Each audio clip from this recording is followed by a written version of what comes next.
레위기 26장 6절부터 12절을 간단히 볼게요.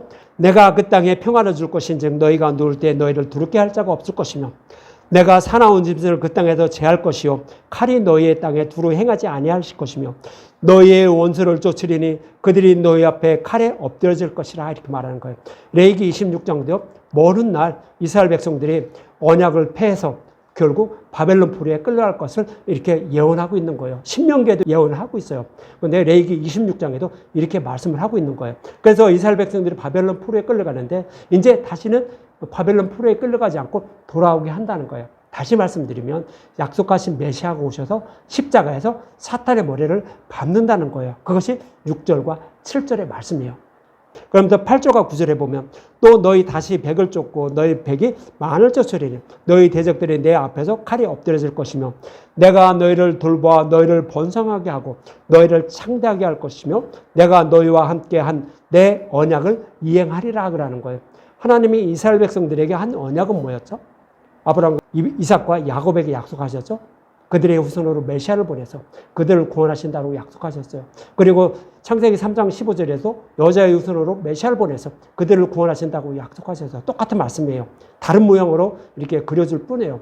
그런데 이 약속의 말씀을 이행해서 그들을 구원하신다고 이렇게 말씀을 하고 있는 거예요. 그럼 메시아 언약의 말씀대로 여자의 후손으로 예수님 오셔서 십자가에서 사탄의 머리를 밟고 너희들을 구원할 거야. 바벨론 포로에 끌려가 있는 너희들을 구원할 거야. 즉 사탄의 노예로 살아가는 저와 여러분들을 구원할 거야 라고 이렇게 말씀하신 거예요. 그 언약을 이행해서 이렇게 구원하신다라고 이렇게 말씀을 하고 있는 거예요.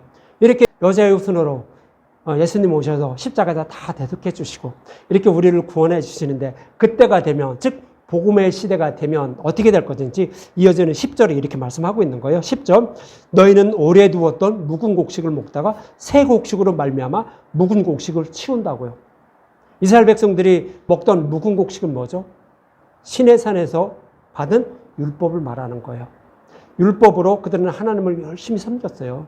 근데 이거 폐한다는 얘기예요. 그러면서 새 곡식으로 말미암아 묵은 곡식을 치운다고요. 새 곡식은 뭐예요? 예수님 십자가에서 율법을 복음으로 바꿔줬잖아요.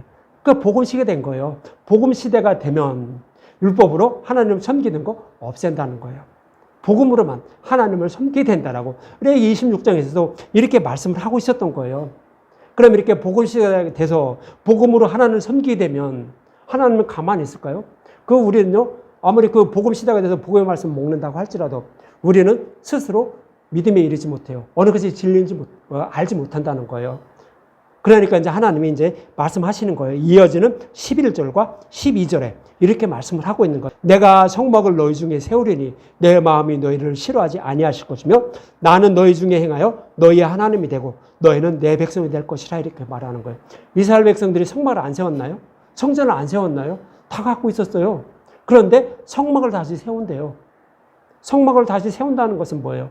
예수님이 죽으시고 부활하셔서 저 육적인 그 성막을 헐고 3일 만에 새로운 성전을 세우는 거예요. 이것이 요한복음 2장 19절이잖아요. 예수께서 대답하여 이르시되 너희가 이 성전을 헐라. 눈으로 보이는 성전. 이것은 율법에 따라 드리는 제사예요.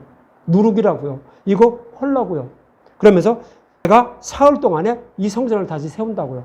이 성전은 뭐예요? 마음의 성전. 성령이 오셔서 우리 마음의 성전을 세워주시는 거예요. 즉 성령이 오셔서 들은 복의 말씀을 깨달아 믿게 해서 우리를 구원하신다고요. 그래서 우리는 하나님의 백성이 되고 하나님은 우리의 하나님이 된다고요. 그렇게 해서 우리를 구원하신다라고 레위기에서도 이렇게 말씀하고 있었던 거예요.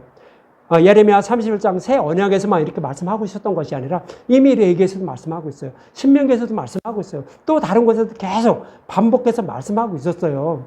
새 언약 그때만 있는 것이 아니라 창세기 1장에서도 말씀하고 있었고요. 그것을 문자 그대로 보기 때문에 그것을 알지 못한 거예요. 십자가로 부르면 다 똑같은 말씀을 하고 있어요. 이렇게 해서 하나님은 우리를 구원하실 것을 이렇게 말씀하고 있었던 거예요.